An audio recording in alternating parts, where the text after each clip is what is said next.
Why is the protein the most underestimated nutrient for fat loss in women? So basically, females they're always scared to eat proper meals, so they end up snacking on little bits and pieces. And usually these are higher in fats because they're scared of carbs. So they may be eating, 3 times a day because they're trying to eat less, but they're actually only eating half of their protein target. Does increasing protein change body composition, not just the scale? So when you eat protein, you're working on your insulin sensitivity. You're eating more frequent meals if you have your meal timing correct.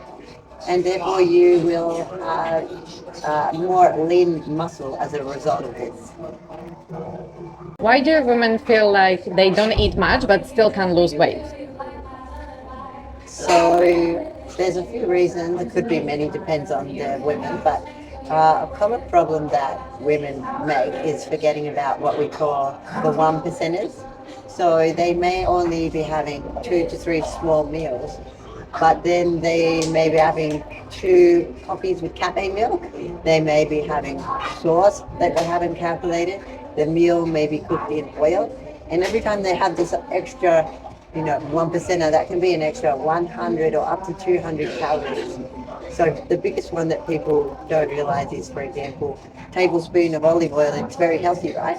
But 1 tablespoon of olive oil is around about the same amount as 1 cup, 125 grams of rice in terms of calories. One is carbs, one is fats.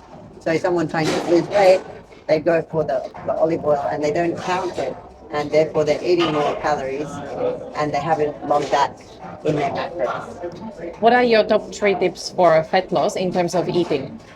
Top 3 tips in terms of eating. Well, as we've been chatting about, prioritize protein, remember meal timing, and actually, at Jane Fitness, we're not scared of carbs. So enjoy your healthy carbs and don't skip your carbs because that can turn into binging.